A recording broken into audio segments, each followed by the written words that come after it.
வானம் பூமியோ பராபர மானிடரானாரோ. என்ன இது வானம் பூமியோ பராபர மானிடரானாரோ. ஞானவான்களே நிதானவான்களே, என்ன இது வானம் பூமியோ பராபர மானிடரானாரோ. உன்னதவத்தாலும் உன்னதமே நீரும் பொறுமைக்கீரு வாசனத்துவ பூவரி வந்ததே அதிசயம். என்ன இது வானம் பூமியோ பராபர மானிடரானாரோ. சத்ய சர்வேச துத்ய கிருபை வாச நித்திய பிதாவினோ மகத்துவ குமாரனோ இவர். என்ன இது வானம் பூமியோ பராபர மானிடரானாரோ. மந்தை காட்டிலே மாட்டு கொட்டிலே கந்தை துணியை போதிந்த சூழ்ச்சி நிந்தை பாவிகள் சொந்த கண்காட்சி. என்ன இது வானம் பூமியோ பராபர மானிடரானாரோ. வேறு பேரல்ல சூரர் விண்ணவராருமல்ல, மாறில்லாத ஈரில்லாத வல்லமை தேவனை புல்லில் கிடக்கிறான். என்ன இது வானம் பூமியோ பராபர மானிடரானாரோ. சீயோனின் மாதே இனி சனந்தரியாதே, மாயமென்ன உனக்கு சொல்லவோ வந்தவர் மனவாள நல்லவோ. என்ன இது வானம் பூமியோ பராபர மானிடரானாரோ.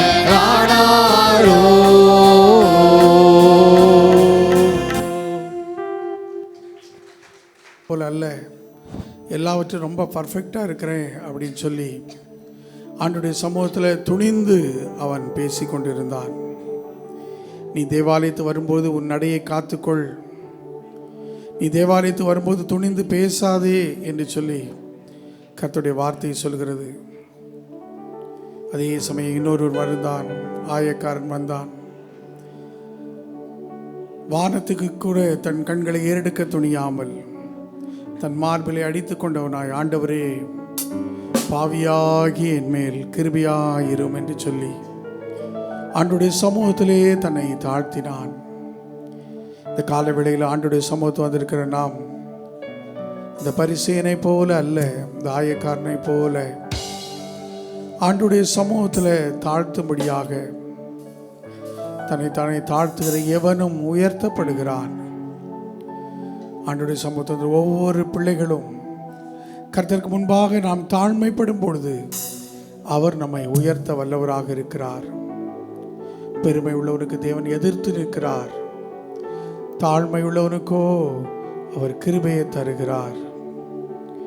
ஆண்டவர் இந்த நாள் வரைக்கும் தம்முடைய கிருபையை நம்ம மேல பொழிய செய்திருக்கிறதுக்காக இம்மட்டும் அவர் தம்முடைய கிருபையை கொண்டு இந்த வருடத்தில் இந்த நாள் வரைக்கும் நடத்தியிருப்பதை நினைத்த பிள்ளைகளாய், உணர்ந்த பிள்ளைகளாய் நாம் அவரை நோக்கி பார்ப்போம்.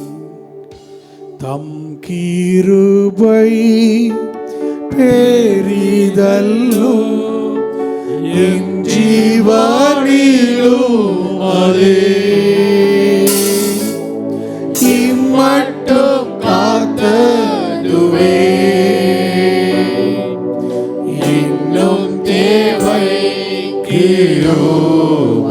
தாருமே, இன்னும் தேவை கிருபை தாருமே. தாழ்மையுள்ளவரிடம்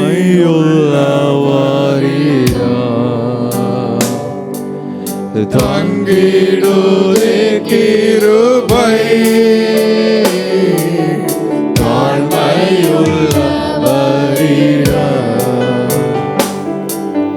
தங்கிடுதே கிருபை. வாழ்நாளெல்லாம் அது போதுமே, சுகமுடன் தம்பலமுடன். வாழ்நாளெல்லாம் அது போதுமே, சுகமுடன் தம்பலமுடன். சேவை செய்ய எல்லாருக்கும் நம்முடைய சேவை செய்ய கிருபை தாங்காண்டவரே. சேவை செய்ய கிருபை தாருமே, நிர்மூலமாகாமலோ நாங்கள் நிற்பது உடைய சுத்த கிருபை ஆண்டவரே. கிருபை நிர்மூலமாகாததோ, நிற்பது கிருபை. ஈசனின் பாவம் நீங்கினாரே, நித்திய ஜீவன் பெற்றுக் கொண்டேன். ஈசனின் பாவம் நீங்கினாரே, நித்திய ஜீவன் பெற்றுக் கொண்டேன். ஆமாண்டவரே, கிருபையை காத்துக்கொள்ள, கிருபையை காத்துக்கொள்ள நீர் எங்களுக்கு உதவி செய்யும். நீரன்றி நாளில் பாரில் ஏதோ நான் செய்திட இயலே, செய்தி வழுவாது என்னை காத்துமக்காய் நீரின்றி நீரன்றி என்னாலே பாரு, ஏதோ நான் செய்திட இயலே, செப்பீரே வழுவாது என்னை காத்துமக்காய் நிறுத்தே. கல்வாரியே வந்தேனே, கண்டு வினையே தோடி வந்தே. கல்வாரியே வந்தேனே, கண்டு வினையே தோடி வந்தே. கழுவும் திருரத்தத்தாலே கவை நீங்க இருதயத்தை, கழுவும் திருரத்தத்தாலே கவை நீங்க இருதயத்தை. உம் நாமம் சொல்ல சொல்ல என் உள்ளமெல்லாம் துள்ளுதையா. உம் நாமம் சொல்ல சொல்ல என் உள்ளமெல்லாம் துள்ளுதையா. உம் அன்பை பாட பாட ஆண்டவரே, உடைய அன்பை பாட பாட எங்கள் இதயமெல்லாம் இனிக்க வைப்பவரே, உம்மை துதிக்கிறோம். இனிக்குதையா என் இதயமெல்லாம் எல்லாரும் எனது மணவாளனே, எனது மணவாளனே, என் இதயமே இனியவரே ஏசையா, உம்மை தான் தேடுகிறேன், உம்மை தானே எனது மணவாளனை எல்லாரும் சேர்ந்து பாடுவோம்.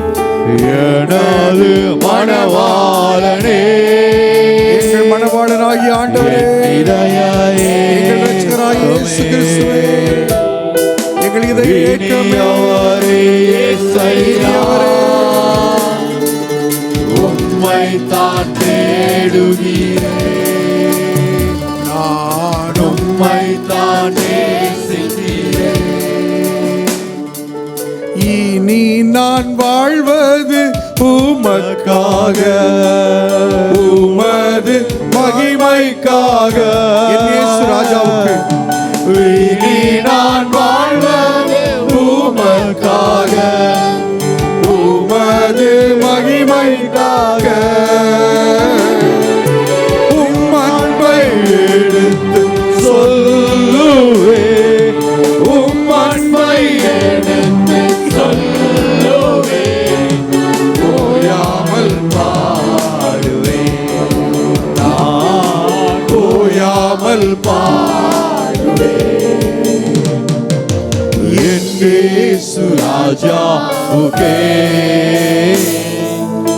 என்னாலும் ஸ்தோத்திரம்,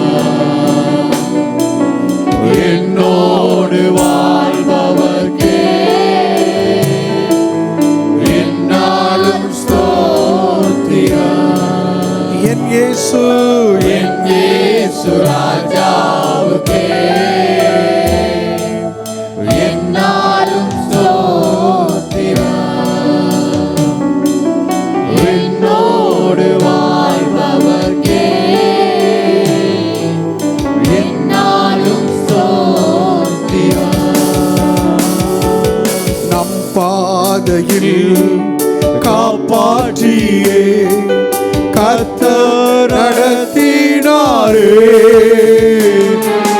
நம் பாதையில் காப்பாற்றியே ஏசப்பா, 2025 முழுவதும் இந்த நாள் வரைக்கும் நடத்தினீரே. கர்த்தர் தந்த ஆசையாவும் கண்டு சேவிப்பாயா, கர்த்தர் தந்த ஆசையாவும் கண்டு நன்றியால் சேவிப்பாயா. நானும் என் வீட்டாருமோ இந்த நாளிலும் ஒரு விசாய் வீட்டாராய் எங்களை அர்ப்பணிக்கிறோம். மதுரவாயில் தூய திருத்துவ தேவாலயத்தின் சபை குடும்பங்களாய், இறை குடும்பங்களாய் உடைய சமூகங்களை தாழ்த்துகிறோம். ஆண்டவரே, உம்மையே சேவிக்க நீயும் சேவிப்பாயா, நீயும் சேவிப்பாயா. அல்லேலூயா, ஆராதனை அல்லேலூயா ராஜனுக்கே, அல்லேலூயா தேவனுக்கே, அல்லேலூயா ராஜனுக்கே. தேவாதி தேவன் ராஜாதி ராஜன் என்றென்றும் நடத்திடுவார். தேவாதி தேவன் ராஜாதி ராஜன் என்றென்றும் நடத்திடுவார். ஆராதனை ஆராதனை ஆராதனை ஆராதனை. அல்லேலூயா, ஆராதனை ஆராதனை உமக்கே. அல்லேலூயா, ஆராதனை ஆராதனை உமக்கே. ஆஹா, அல்லேலூயா, ஆஹா, அல்லேலூயா, ஆஹா,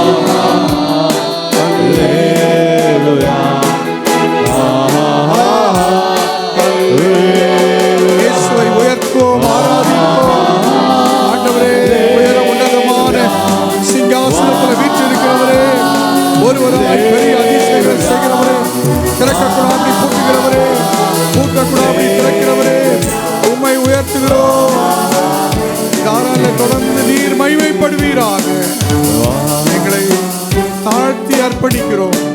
நீர் தொடர்ந்து பொறுப்படுத்திக் கொள்ளும். இயேசுவின் மூலம் ஜெபிக்கிறோம் நல்ல பிதாவே. ஆமென், ஆமென். உட்கார்வோம்.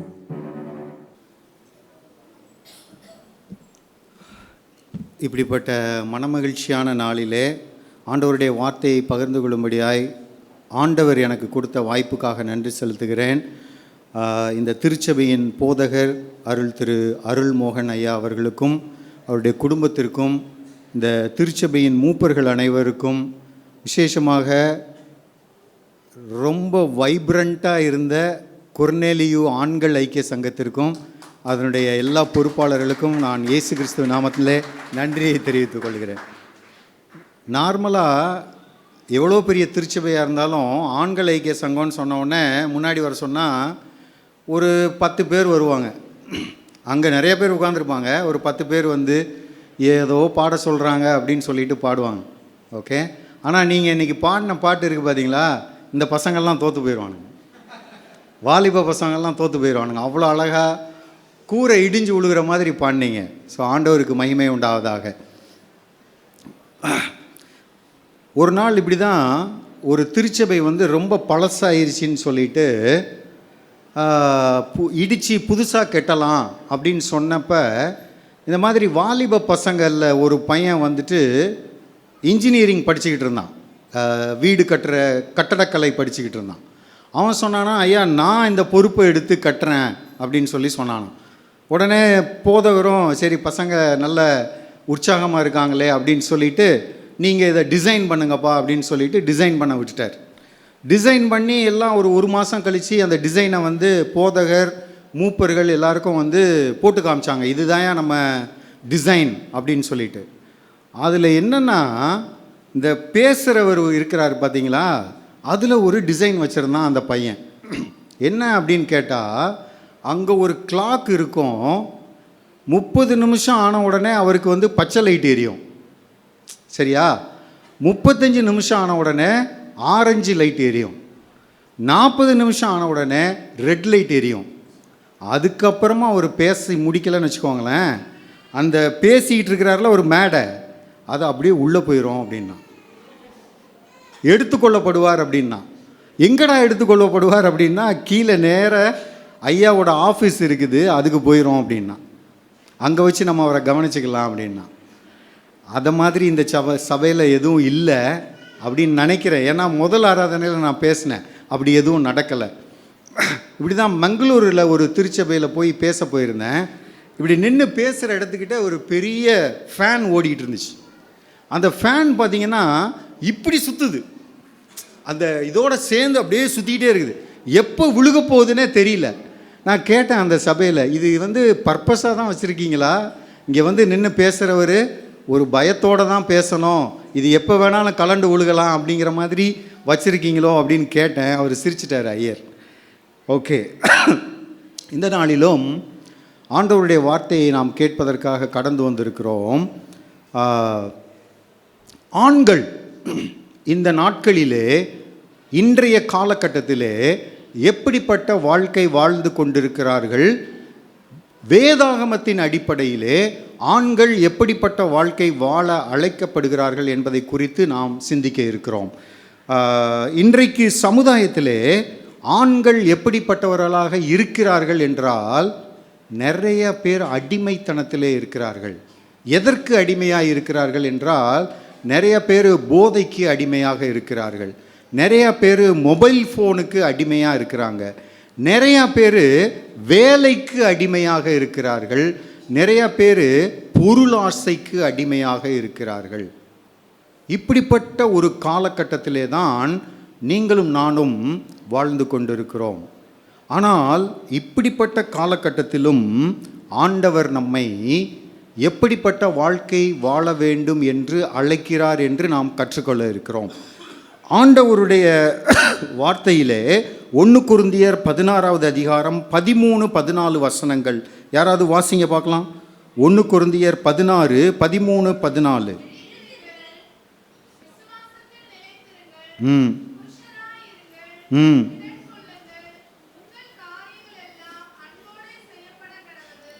வேதாகமத்திலே ஆண்கள் எப்படிப்பட்டவர்களாய் இருக்க வேண்டும் என்பதற்கு சரியான எடுத்துக்காட்டு, சரியான டெஃபனிஷன், சரியான அளவுகோல் இந்த 2 வசனங்கள் தான். எப்படிப்பட்ட 5 காரியங்களை பவுல் கொரிந்தியர் திருச்சபைக்கு எழுதுகிறார். என்னவென்றால், விழித்திருங்கள். முதலாவது விழித்திருக்கிற ஆண்களாக இருக்க வேண்டும். அடுத்தது விசுவாசத்திலே நிலைத்திருக்கிற ஆண்களாக இருக்க வேண்டும். மூன்றாவது புருஷர்களாய் இருக்க வேண்டும். புருஷர்களாய் இருக்க வேண்டும் என்றால் தைரியமாய், கரேஜியஸாக, அதாவது எந்த காரியத்தையும் கடவுளுடைய துணையோடு மேற்கொள்ள முடியும் என்ற நம்பிக்கையிலே இருக்க வேண்டும். அடுத்தது திடன் கொள்ள வேண்டும். அடுத்தது எல்லா காரியங்களும் அன்போடே செய்யப்பட வேண்டும். இந்த 5 காரியங்களையும் பவுலானவர் ஆண்களுக்கு டெஃபனிஷனாக, அதாவது ஒரு ஆண் என்றால் இப்படித்தான் இருக்க வேண்டும் என்று எழுதுகிறார். ஒருவர் இப்படியாக சொல்லுகிறார், பிறப்பிலே நாம் ஆணாக இருக்கலாம், பிறப்பிலே நாம் ஆணாக இருக்கலாம், ஆனால் ஆண் மகனாக ஆண்மை தன்மையுடன் இருக்க வேண்டும் என்றால் அது அவரவருடைய தெரிந்தெடுத்தலில் இருக்கிறது. அப்படின்னா என்னன்னா, பிறக்கும்போது இயற்கையாக நான் ஆணாக பிறக்கலாம், அதில் ஒன்றும் பெரிய இது கிடையாது, சரியா? அதுக்கப்புறம் நம்ம மீசையை முறுக்கிட்டு என் உடம்பை பாரு, அது ஆண்மை கிடையாது. வேதாகமத்தில் சொல்லப்படுகிற இந்த 5 காரியங்களையும் உடையவர்கள் மாத்திரமே கிறிஸ்து எப்படிப்பட்ட ஆணாக இருக்க வேண்டும் என்று சொல்லுகிறாரோ அதற்கு அடையாளமாக இருக்கிறார்கள். இன்றைக்கு நாம் ஒரு லூக்கா 15வது அதிகாரத்தை திருப்பி வைத்துக் கொள்வோம். அதிலே 3 ஆண்களை குறித்து அங்கே போடப்பட்டிருக்கிறது. ஒரு இளைய குமாரன், அப்புறம் ஒரு மூத்த குமாரன், அப்புறம் ஒரு தகப்பன். இந்த 3 பேரின் வாழ்க்கையிலிருந்து நாம் கற்றுக்கொள்ள இருக்கிறோம். அதற்கு முன்பதாக இயேசு கிறிஸ்து இந்த உவமையை எதற்காக சொன்னார் என்று நாம் புரிந்து கொள்ள வேண்டும். லூக்கா 15வது அதிகாரம் 1ஆம் வசனத்தை வாசிப்பீர்களானால், ஆயக்காரரும் பாவிகளும் வசனங்களை கேட்கும்படியாய் அவரிடத்தில் வந்தார்கள் என்று போடப்பட்டிருக்கிறது. அடுத்தது உடனே அதனுடைய விளைவு என்ன? 2வது வசனம் வாசிங்க. ஆ ஆ ஆ பாவிகளை ஏற்றுக்கொண்டு இவரோட சாப்பிடுகிறாரே என்று முறுமுறுக்க ஆரம்பித்தார்கள். யாரு? பரிசேயர், வேதபாதகர் போன்றவர்கள். 2 விதமான மக்கள் இப்போது கூடியிருக்கிறாங்க. ஒருவர் பாவி, ஆயக்காரன், வசூல் செய்பவன், மக்களை ஏய்த்து பிழைப்பவன், மக்களை கொடுங்கோலாக வரியை பிடுங்கி ரோமர்களுக்கு கொடுக்கிறவன். அப்படிப்பட்ட ஒருவனும் மற்ற பாவிகளும் அவருடைய வசனத்தை கேட்க வருகிறார்கள். பரிசேயரும் வருகிறார்கள். பரிசேயர் யாரு? நாங்கள்லாம் நீதிமான், நாங்கள்லாம் எங்களுடைய கிரியைகளின் மூலமாக கடவுள் எங்களுக்கு கடன் பட்டிருக்கிறார் என்று நினைக்கிறவர்கள். இன்னைக்கு நம்முடைய திருச்சபைகள்லையும் அப்படிப்பட்ட ஆட்கள் இருக்கிறாங்க. எப்படி? நான் திருச்சபைக்கு காலையில் 6:30 மணி ஆராதனைனா 6:15 வந்துடுவேன், எல்லா ஆராதனைக்கும் நான் கரெக்டாக வந்துடுவேன், நான் காணிக்கை கரெக்டாக செலுத்திடுவேன், நான் ஐயாவை பார்த்தா உடனே வணக்கம் போட்டுருவேன், எல்லா ஃபெல்லோஷிப்லேயும் நான் இருப்பேன், ஊழிய காரியங்கள் எல்லாம் நான் செயல்படுவேன் அப்படின்னு நினச்சிட்டு அடுத்து நம்மளுடைய சிந்தனை எப்படி வருது? ஆகையினாலே கடவுள் என்னை ஆசீர்வதிக்க வேண்டும். கிடையாதுங்க, அப்படி கிடையாது. சரியா? நம்முடைய கிரியைகளினாலே நாம் கடவுளிடத்திலே ஆசீர்வாதத்தை பெற்றுக்கொள்ள முடியும் என்று விசுவாசித்தால் அது தவறு. அது எங்கே கொண்டு போய் முடிஞ்சிடும் அப்படின்னா, இது என்னால் ஆனது என்று பெருமையிலே கொண்டு போய் விட்டுவிடும். நமக்கு மனத்தாழ்மை வராது. அதனால தான் கடவுளுடைய சமூகத்திலே செல்லும் பொழுது ஆயக்காரனை போல, ஐயா சொன்னாங்க பார்த்தீங்களா, ஆயக்காரனை போல நாம் ஜெபிக்க வேண்டும். ஆயக்காரனை போல ஜெபிக்க வேண்டும். நான் பாவி என்று ஜெபிக்க வேண்டும். அதைத்தான் இன்றைய காலகட்டத்திலே அப்படிப்பட்ட குணாதிசயங்களை காண்பது மிகவும் அரிதாக இருக்கிறது, மிகவும் அரிதாக இருக்கிறது. இந்த ரெண்டு வகையான மக்கள் அங்கு இருக்கிறார்கள். ஒருவன் பாவி என்று ஒத்துக்கொள்கிறவர்கள், வசனத்தை கேட்க வேண்டும் என்ற ஆவலோடு வந்திருக்கிறவர்கள். இன்னொரு கூட்டம், இவரிலே குற்றம் கண்டுபிடிக்க முடியுமா, இயேசு கிறிஸ்துவனிடத்திலே என்ன குற்றத்தை கண்டுபிடிக்க முடியும் என்று சுயநலத்தோடு இருக்கிறவர்கள், தங்களை குறித்து பெருமையாக எண்ணிக்கொண்டிருக்கிறவர்கள், பரிசேயர் சதுசேயர் வேதபாரகர் கூட்டம். இவர்களை பார்த்து தான் இயேசு கிறிஸ்து முதல்ல என்ன இதை சொல்கிறாரு அப்படின்னா, தொலைந்து போன ஆடுகள், 100 ஆடில் ஒரு ஆடு தொலைஞ்சு போகுது. அந்த ஆட்டு உரிமையாளர் என்ன பண்ணுறாரு, ஒரு ஆடுக்காக தொடர்ந்து தேடி கண்டுபிடிச்சி மீண்டும் மந்தைக்குள்ளே கொண்டு வந்து விடுகிறார். அடுத்தது என்னது, ஒரு காசை தொலைத்து விட்ட ஒரு பெண், விளக்கை ஏற்றி வீடு முழுவதும் பெருக்கி கூட்டி எங்கே இருக்குதுன்னு தேடி பார்த்து கண்டுபிடித்த பெண். சொல்லிட்டு சொல்கிறாரு, மனம் திரும்புகிற ஒரு பாவியின் நிமித்தம் தேவதூதர்களுக்கு முன்பாக சந்தோஷம் உண்டாயிருக்கும் சொல்லிட்டு மீண்டும் ஒரு உவமையை சொன்னார் அப்படின்னு சொல்லி போட்டுட்டு இந்த உவமையை சொல்லுகிறார். இந்த உவமையை கற்றுக்கொள்ள வேண்டுமென்றால் அந்த கால கலாச்சாரத்தையும் நான் கற்றுக்கொள்ள வேண்டும். அந்த காலத்திலே யூத சமூகத்திலே பெண்களை மிகவும் இழிவாக பார்த்த காலம். ஒரு யூத ஆண் காலையில் எழுந்த உடனே 3 ஜெபத்தில் 3 காரியத்தை சொல்லுவான். ஆண்டவரே, நான் பெண்ணாக பிறக்காததற்காக உம்மை ஸ்தோத்தரிக்கிறேன், நான் யூதனாக பிறந்ததற்காக உம்மை ஸ்தோத்தரிக்கிறேன், நான் நாயாக பிறக்காததற்காக உம்மை ஸ்தோத்தரிக்கிறேன் அப்படின்னு சொல்லுவான். அப்படிப்பட்ட காலகட்டத்தில் ஆண்கள் என்றால் கௌரவம், ஆண்கள் என்றால் கெத்து அப்படின்னு சொல்லிட்டு இருந்த ஒரு காலகட்டத்திலே ஆண்டவர் இந்த ஓமையை சொல்லுகிறார்.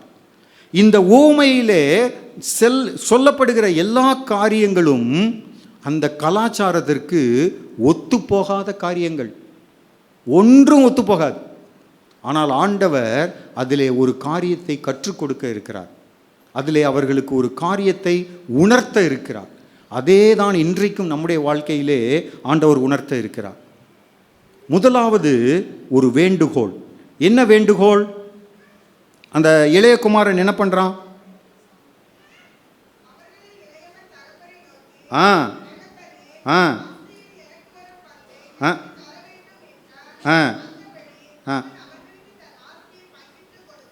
ரைட். ஆக்சுவலாக அதில் ரொம்ப சிம்பிளாக போட்டிருக்குது.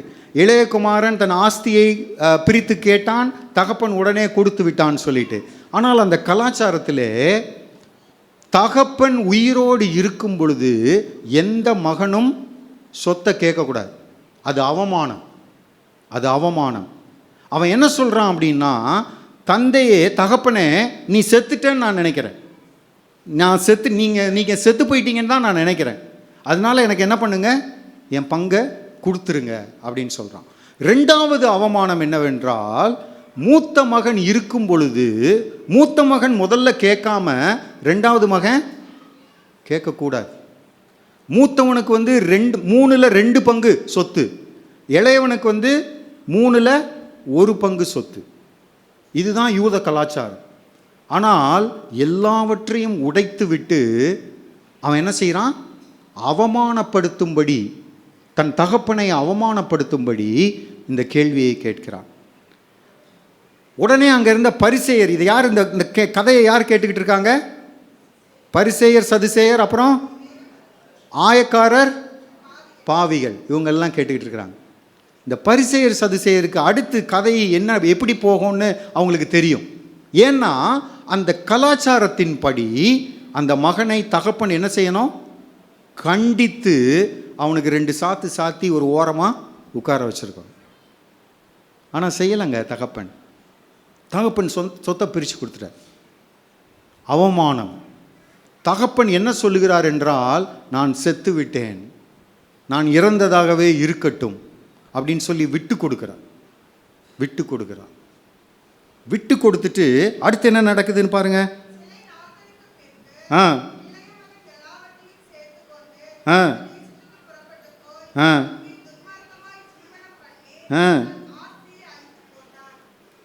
படுகுழிக்குள் செல்லுகிறான். இதில் 2 காரியம் நடக்குதுங்க. ஒன்று விற்று போடுகிறான். அப்பா இருக்கும்போது சொத்தை விற்றா வாங்கினவன் அந்த அப்பா சாகிற வரைக்கும் அந்த சொத்தை அனுபவிக்க முடியாது. அதான் யூத கலாச்சாரம். புரியுதா? அப்பா சாகும் வரை யார் அந்த சொத்தை வாங்கினாலும் அப்போ அந்த சொத்தை அனுபவிக்க முடியாது. என் பேரில் இருக்கும், ஆனால் அவங்க அப்பா இறந்த பிறகு தான் நான் அந்த சொத்தை அனுபவிக்க முடியும். அப்போது அந்த இளைய மகன் என்ன பண்ணிட்டான்? சில நாட்கள் சென்ற பின்புன்னு போட்டிருக்குது. அப்படின்னா என்ன அர்த்தம்னா, எவ்வளோக்கு எவ்வளோ சீக்கிரம் விற்கணுமோ விற்றுட்டான். அப்போது எப்படி விற்றுருப்பான்? 50 லட்சம் ப்ராப்பர்ட்டியை 10 லட்சத்துக்கு விற்றுருப்பான். அவனுக்கு பணம் தான் வேணும். வாங்கிட்டு எங்கே போகிறான்? தூர தேசத்திற்கு போகிறான். அதில் என்ன சொல்கிறான்னா, இனி இந்த குடும்பத்திற்கும் எனக்கும் சம்பந்தம் இல்லை, இனி இந்த கிராமத்திற்கும் எனக்கும் சம்பந்தம் இல்லை, இந்த தேசமே எனக்கு வேண்டாம், நான் வேற தேசத்துக்கு போகிறேன். சுதந்திரம். சுதந்திரம்.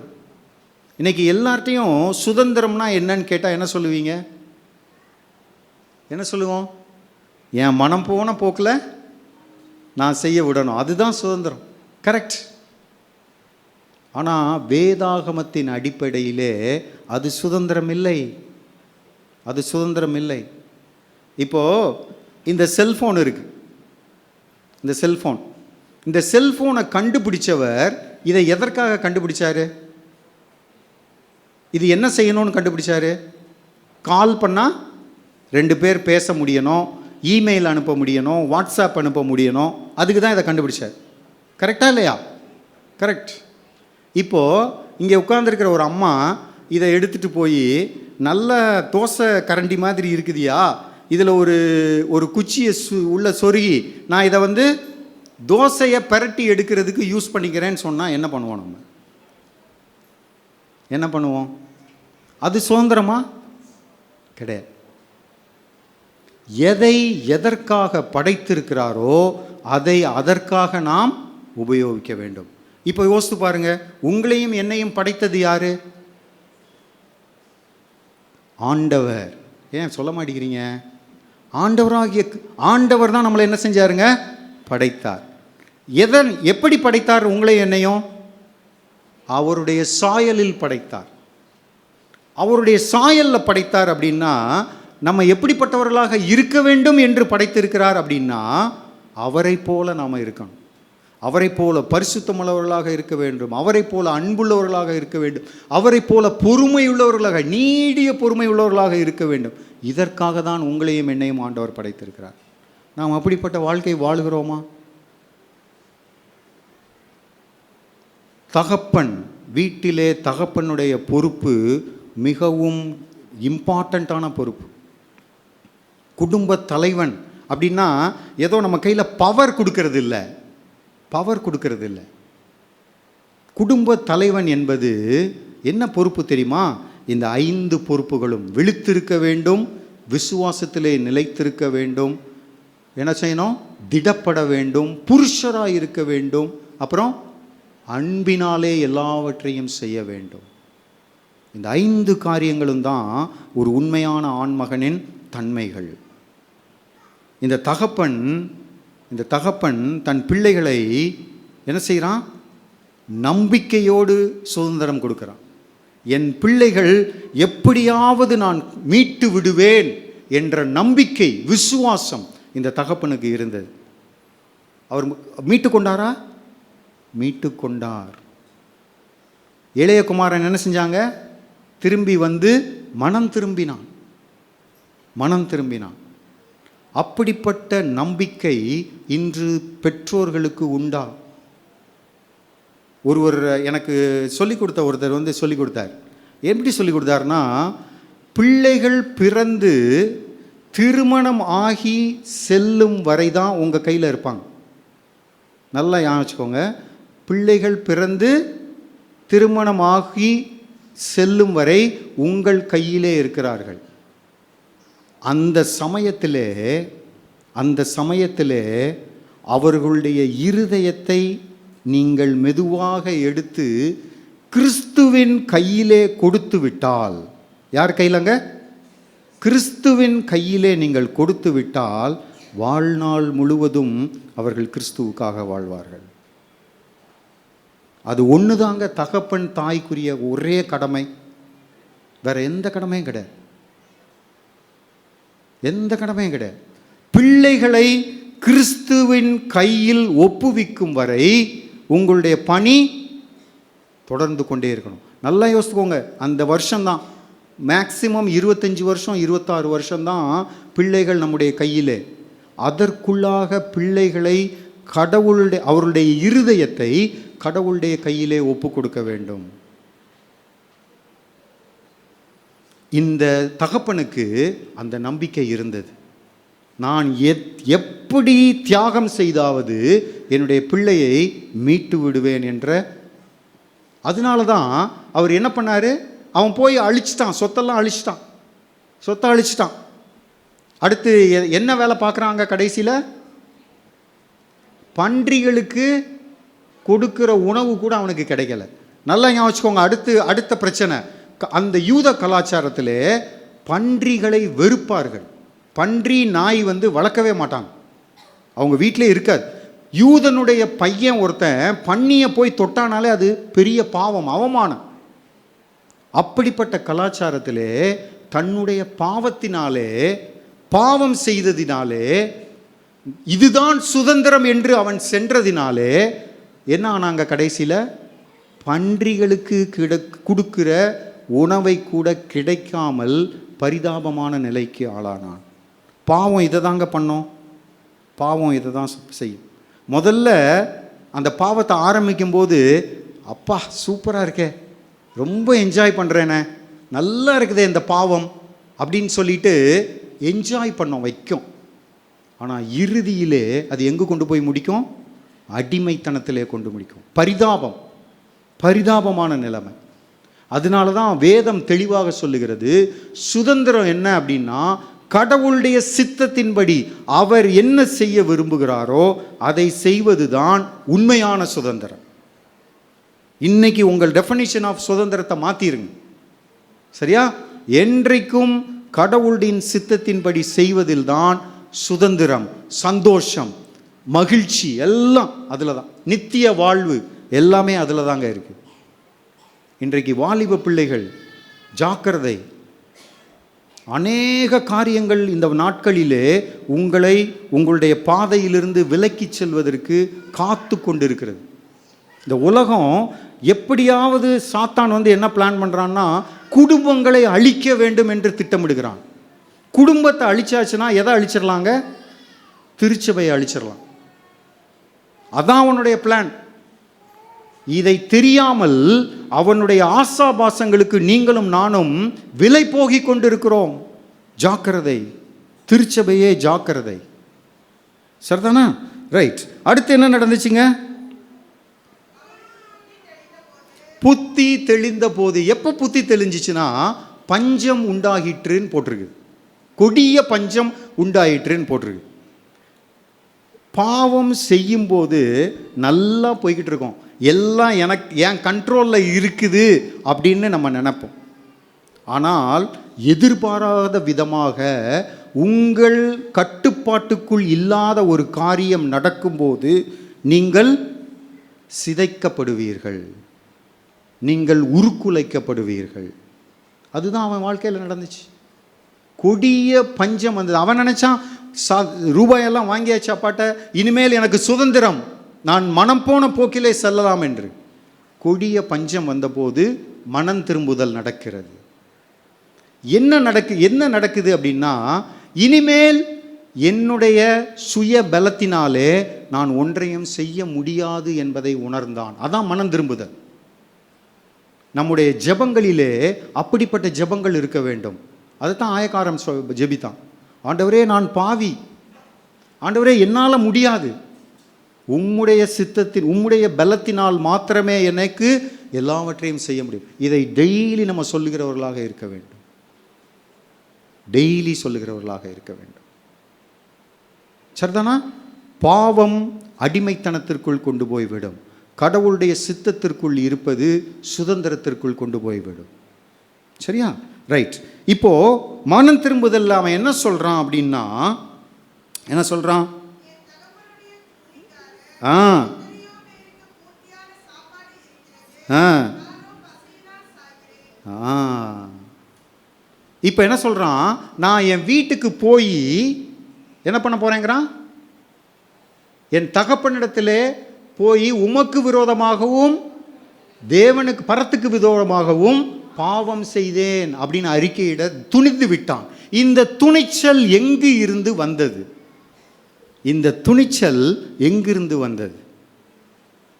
இன்றைக்கு நம்முடைய பிள்ளைகள் இப்படி வழி தவறி போகும்போது அவர்களுக்கு அந்த துணிச்சல் உங்கள் மீது இருக்கிறதா? நம்பிக்கை உங்கள் மீது இருக்கிறதா?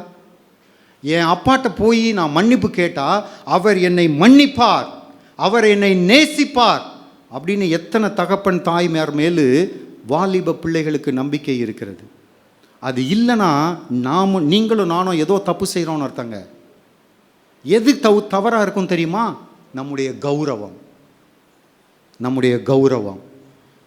நம்ம மனசு என்ன சொல்லிக்கிட்டு இருக்குது அப்படின்னா, என்ன அசிங்கப்படுத்திட்டானே, என் உறவினர்கள் முன்னாடி என் பிள்ளை என்னை அசிங்கப்படுத்திட்டானே, இந்த பாவத்தை செஞ்சது நிமித்தமா என் பேரு கெட்டு போச்சே. இதுதான் நமக்கு ஓடிக்கிட்டு இருக்குது. பரிதாபம். என்ன நடக்கும்னா, உங்கள் பிள்ளைகளை இழந்து விடுவீர்கள். கிறிஸ்துவுக்குள் உங்களை பிள்ளைகளை வழி நடத்துவதை நீங்கள் விட்டு விடுவீர்கள். மன்னிக்கிற குணம் நமக்கு இருக்கிறதா? நம்முடைய பிள்ளைகளுக்கு இப்படிப்பட்ட மன உறுதி, என் தகப்பனிடத்திலும் என் தாயினிடத்திலும் நான் போனால் அவர்கள் என்னை மன்னிப்பார்கள், என்னை நேசிப்பார்கள் என்கிற உணர்வு நம்முடைய பிள்ளைகளுக்கு இருக்குதா இல்லையான்னு அவங்க மேலே குற்றம் கண்டுபிடிக்க வேண்டியதில்லை. அது நம்ம மேலே குற்றம் கண்டுபிடிக்கும். நம்முடைய பாவம், நம்முடைய பாவம். சரிதானா? இந்த இளைய குமாரனுக்கு அந்த துணிச்சல் வந்தது. ஏன்? அவனுடைய தகப்பனை குறித்து அவன் நன்றாக தெரிந்திருந்தான். என் தகப்பன் என்னை மன்னிப்பார், அவர் என்னை ஏற்றுக்கொள்வார் என்று நம்பிக்கையோடு இருந்தான். அவன் ஒரு ஸ்டேட்மெண்ட் கூட சொல்றான். என்ன சொன்னான்?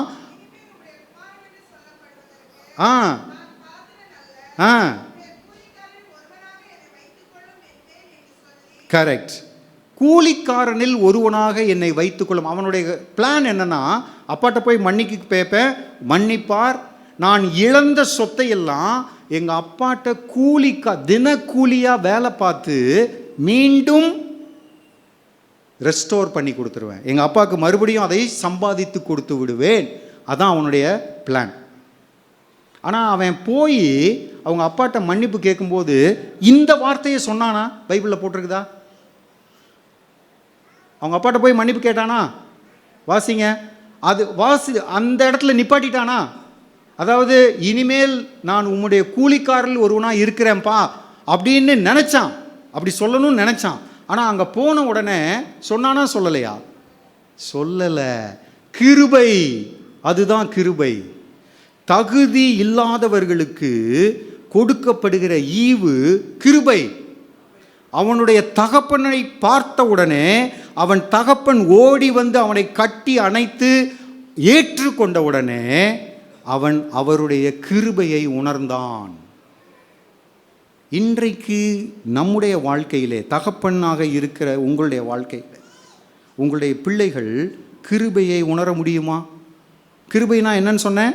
தகுதி இல்லை. நம்ம பிள்ளைங்க தகுதியே கிடையாது. நம்ம பிள்ளைகளுக்கு அந்த அன்பை கொடுப்பதற்கு தகுதியே இல்லை. ஏன்னா அவ்வளோ பெரிய பாவம் செஞ்சுட்டு வந்திருக்கிறாங்க. பட் அந்த கிருபையை நீங்கள் கொடுக்க முடியுமா? நல்லா யோசித்து பாருங்க. நம்ம எல்லாரும் பாட்டு பாடும், கல்வாரியில் அன்பினையே கண்டு விரைந்து ஓடி வந்தேன். கல்வாரியில் இயேசு கிறிஸ்து இதே கிருபையை உங்களுக்கும் எனக்கும் கொடுத்தார். பாவமில்லாத அவர் பாவமாக்கப்பட்டார். பாவிகளா நீங்களும் நானும் அந்த சிலுவையில் தொங்கியிருக்கணும். அதற்கு பதிலாக அவர் தொங்கினார். கிருபை. அந்த கிருபையை நம்முடைய பிள்ளைகளுக்கு நாம் கொடுக்கிறோமா என்று யோசித்து பார்க்க அழைக்கப்படுகிறோம். நாம் பெற்றுக்கொண்ட கிருபையை, நாம் கடவுளிடத்திலே பெற்றுக்கொண்ட கிருபையை பிள்ளைகளுக்கு நாம் கொடுக்கிறோமா இல்லையா? கேள்வி. அடுத்தது 2வது கேரக்டர் யாரு? மூத்த சகோதரன். வெளியிலிருந்து பார்க்கறதுக்கு ரொம்ப நல்லவன் மாதிரி தெரிகிறான் இல்லை? வெளியிலிருந்து பார்க்கறதுக்கு ரொம்ப நல்லவன் மாதிரி தெரிகிறான் அவன். ஆனால் இளைய குமாரன் திரும்பி வந்த உடனே அவன் முதல் சொன்ன ஸ்டேட்மெண்ட் என்னங்க?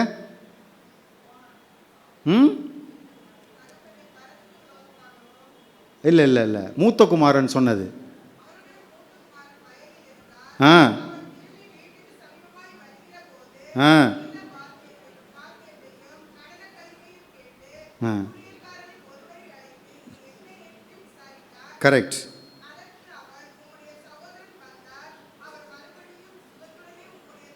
விட்டுருங்க, அதெல்லாம் சொல்லிட்டான். சொல்லிட்டு அவங்க அப்பாவை பார்த்தோன்னே என்ன கேட்குறான்? என் ஃப்ரெண்ட்ஸோட இப்படி ஒரு பார்ட்டி கொடுக்கறதுக்கு என்னைக்காவது நீங்கள் எனக்கு அனுமதிச்சிருக்கிறீங்களா? நான் உங்களுக்காக அதை செஞ்சேன் இதை செஞ்சேன் அப்படின்னு சொல்கிறான். இயேசு கிறிஸ்து ஒரு ஓமையை சொன்னார்னா காரணம் இல்லாமல் சொல்ல மாட்டார். இந்த ஊமையிலே மூத்த குமாரன் தான் பரிசேயர்களும் வேத பாரகரும். இளைய குமாரன் தான் யாரு? ஆயக்காரரும் பாவிகளும். தகப்பன் தான் யாருங்க? இயேசு கிறிஸ்து. இந்த ஸ்டோரியினுடைய எண்டிங் எங்கே முடிஞ்சிச்சு தெரியுமா?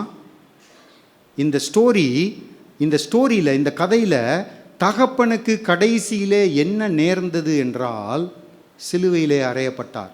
யாரால்? அதே மூத்த குமாரனால். யார் மூத்த குமாரன்? பரிசேயரும் வேதபாரகரும். அதே பரிசேயரும் வேதபாரகரும் என்ன நினைச்சாங்கன்னா, இவ்வளவு பெரிய அவமானத்தை ஏற்றுக்கொண்டு இந்த தகப்பன் இருக்கக்கூடாது, அவருடைய கௌரவம் என்ன ஆயிற்று, இப்படிப்பட்ட தகப்பன் இங்கு தேவையில்லை என்று சொல்லி அந்த தகப்பனை, அன்பை தியாகம் செய்த தகப்பனை எதில் அறைஞ்சாங்கங்க? சிலுவையிலே அறைந்தார்கள். அந்த சிலுவையிலே அறைவதற்கு காரணமான பரிசேயர் சதுசேயரிலே நீங்களும் நானும் ஒருவர். நம்முடைய பாவங்களும் அதிலே உண்டு. நம்முடைய பாவங்களுக்காகவும் ஆண்டவர் அந்த இரத்தத்தை சிந்தினார் கல்வாரியிலே. மூத்த குமாரன் வீட்டுக்குள்ளேயே இருந்து பக்கத்திலேயே இருந்த பாவி. இரண்டாவது குமாரன் தூரத்திலே போய் இருந்த பாவி. அதுதான் வித்தியாசம். 2 பேரும் பாவி. ஆனால் 2 பேருக்கும் அதே அன்பை தகப்பன் செய்தான். அதே அன்பு. ஆக்சுவலாக இளைய குமாரன் திரும்பி வரும்பொழுது யூத கலாச்சாரத்தின்படி என்ன செய்யணும்னு தெரியுமா? யூத மக்கள் எல்லாரும் கூடி வந்து அவனை கல்லெறிந்து கொல்ல வேண்டும். அதுதான் யூத கலாச்சாரம். ஒரு மகன் தவறான வழியிலே சென்று மீண்டு திரும்பி வந்தான்னா அவனை பிடிச்சு கொன்று விட வேண்டும். அதனால தாங்க அந்த தகப்பன் அவர்கள் அவனை கொன்று விடுவதற்கு முன்பாக ஓடி போய் கட்டி கொள்ளுகிறான். யூத கலாச்சாரத்திலே கௌரவமுள்ள ஆண்கள் துணியை தூக்கிட்டு, வேஷ்டி மாதிரி ரோபு போட்டிருப்பாங்க, அதை தூக்கிட்டு ஓடுனா, கால் தெரிகிற மாதிரி ஓடுனா அவமானம். தகப்பன் ஓடினான். எதற்காக? தன் குமாரனை மீட்டு கொள்ள வேண்டும். இதே மீட்பை தான் கிறிஸ்து நமக்காக சிலுவையிலே செய்தார். நல்லா யோசிச்சு பாருங்க. ஒரு சிறிய ரியல் சம்பவத்தை சொல்லி முடிச்சிடுறேன். திருநெல்வேலி மாவட்டத்திலே பிறந்த ஒரு சின்ன பையன் அவங்க அம்மா அப்பாவோட சென்னைக்கு வராங்க. 6 மாத குழந்தையாக அந்த பையன் இருக்கும் பொழுது அவனுடைய தகப்பன் அவரை விட்டு குடும்பத்தை விட்டு ஓடிவிட்டார். தாய் தினமும் கஷ்டப்பட்டு வியாசர்பாடியிலே கூலி வேலை செய்து வீடுகளுக்கு பாத்திரம் கழுவி அந்த பிள்ளையை வளர்க்கிறார். அந்த அம்மா சொல்லுவாங்களாம், ஒவ்வொரு நாளும் மெரினா கடற்கரையில் போய் அப்படி தண்ணியோடு நான் போயிடலான்னு நினைப்பேன். என்னுடைய மகனுடைய முகம் என்னுடைய கண்களுக்கு முன்பாக வரும்போது மீண்டுமாய் நான் திரும்பி வந்து விடுவேன். அந்த பையன் நல்லா படித்தான். அவங்க மாமா ஹெல்ப் பண்ணாங்க படிக்கிறதுக்கு. படித்து நல்ல ஒரு கம்ப்யூட்டர் இன்ஜினியர் ஆனான். கம்ப்யூட்டர் இன்ஜினியர் ஆகிட்டு அமெரிக்க தேசத்திற்கு அந்த பையன் போனான். அங்கே போய் கொஞ்ச நாள் தான், ஒரு 3 மாதம் கூட இல்லை, ஒரு கம்ப்யூட்டர் கடையில் போய் வாங்கலாம் அப்படின்னு சொல்லிட்டு கம்ப்யூட்டர் கடையில் போய் $1500 கம்ப்யூட்டர் வாங்குறதுக்கு கையில் ரூபாயை கொடுக்குறாரு. $1475 மீதி எவ்வளோ கொடுக்கணும்? அவர் $25 மீதி சேஞ்சு கொடுக்கணும். சேஞ்ச் இல்லைன்னு சொல்கிறார்.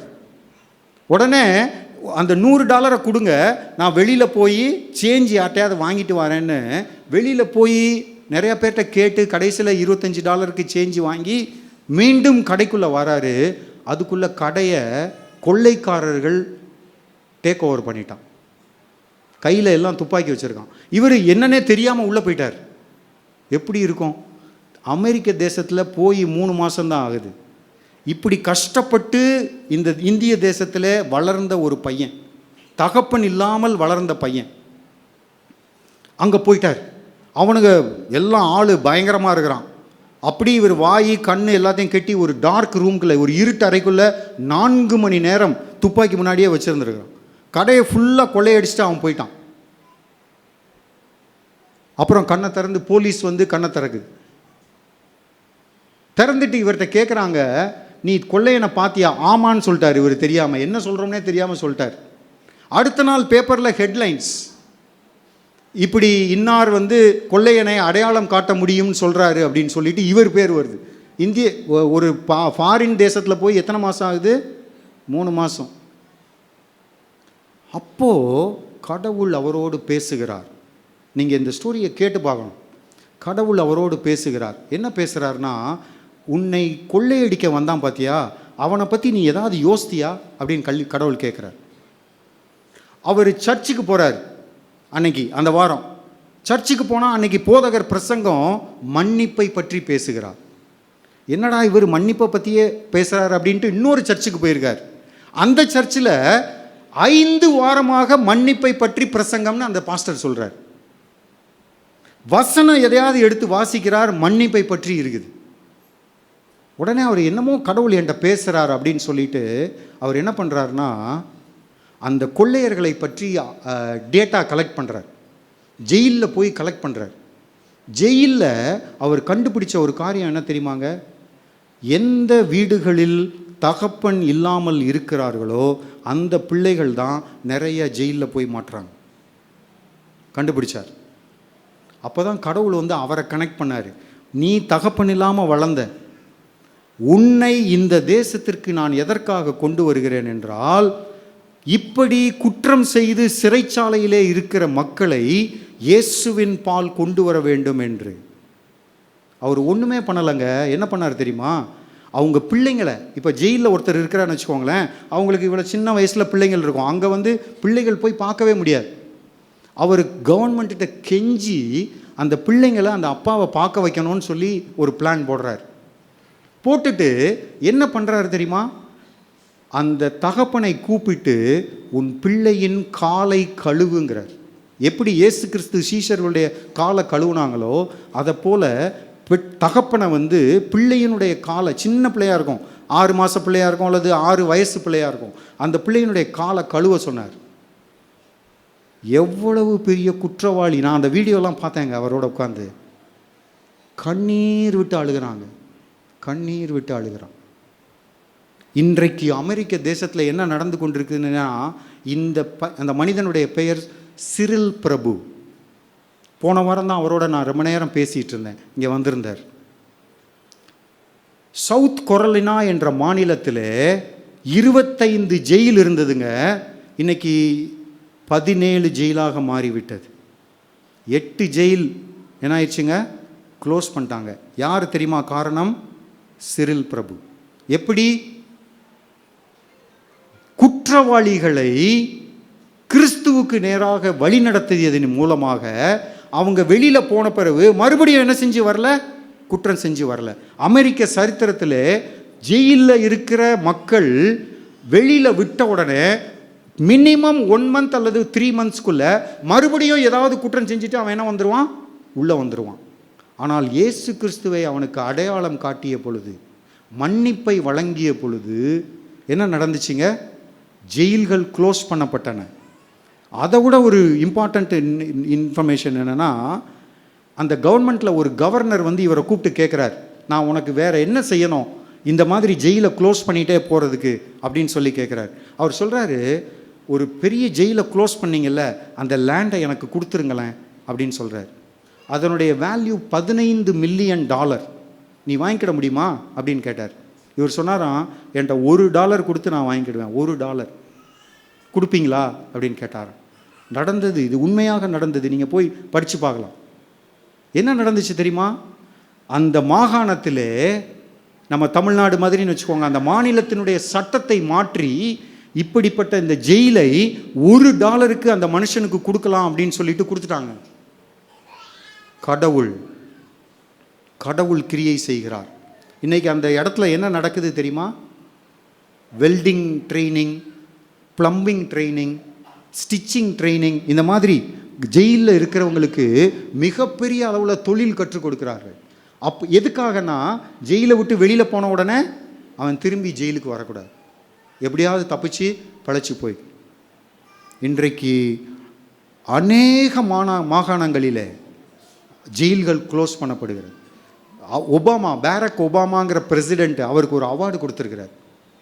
சாதாரண மனுஷங்க. எங்கே பிறந்தவர்னு சொன்னேன், எங்கே இருந்தாருன்னு சொன்னேன், வியாசர்பாடியில் வளர்ந்தவர். வியாசர்பாடியிலே வளர்ந்த சிறில் பிரபுவை கொண்டு ஆண்டவர் தகப்பன்மார்களை தங்களுடைய பிள்ளைகளோடு ஒப்புரவாக்க முடியும் என்றார். நீங்களும் நானும் என்னங்க பண்ணிட்டு இருக்கிறோம்?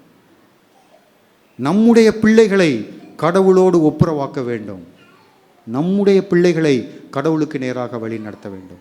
அப்படிப்பட்ட கிருபைகளை ஆண்டவர் தாமே நமக்கு கொடுப்பாராக. தலைகளை தாழ்த்தி ஜெபிப்போம். தகப்பனே, மீண்டுமாய் இந்த நாளுக்காக நன்றி செலுத்துகிறோம். இப்படிப்பட்ட நாளிலே நீர் இந்த ஆண்கள் ஐக்கிய ஞாயிறு மூலமாக எங்கள் ஒவ்வொருவரோடும் கூட பேசி இருக்கிறீரப்பா.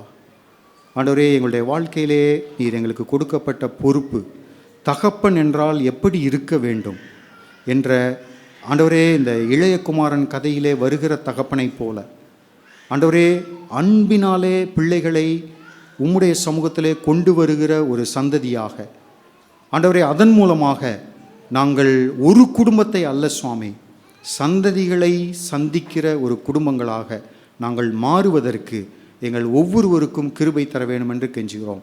இந்த திருச்சபையை தொடர்ந்து ஆசீர்வதியும். இந்த திருச்சபையின் போதகரையும் அவருடைய குடும்பத்தையும் ஆசீர்வதியும். அவருடைய ஊழியத்தை ஆசீர்வதியும். ஆண்டவரே, அவருக்கு கொடுத்திருக்கிற பாரத்திற்காக, ஊழிய பாரத்திற்காக நாங்கள் நன்றி செலுத்துகிறோம். இந்த திருச்சபையில் இருக்கிற எல்லா ஐக்கிய சங்கங்களும் ஆண்டவரே, உமக்கென்று எழும்பி பிரகாசிக்கிற ஒரு ஐக்கிய சங்கமாக இந்த திருச்சபை இந்த இடத்திலே குன்றின் மேல் வைக்கப்பட்ட விளக்கை போல ஆண்டவரே, அநேகருக்கு சாட்சியாக இருக்கிற ஒரு திருச்சபையாக இந்த இடத்துல இந்த திருச்சபையை நீர் பயன்படுத்த வேண்டும் என்று கெஞ்சுகிறோம். ஆண்டவரே, உம்முடைய கரத்திலே எல்லாவற்றையும் தாழ்த்தி ஒப்புவிக்கிறோம். இயேசுவின் நாமத்தில் ஜெபிக்கிறோம் நல்ல தகப்பனே, ஆமேன்.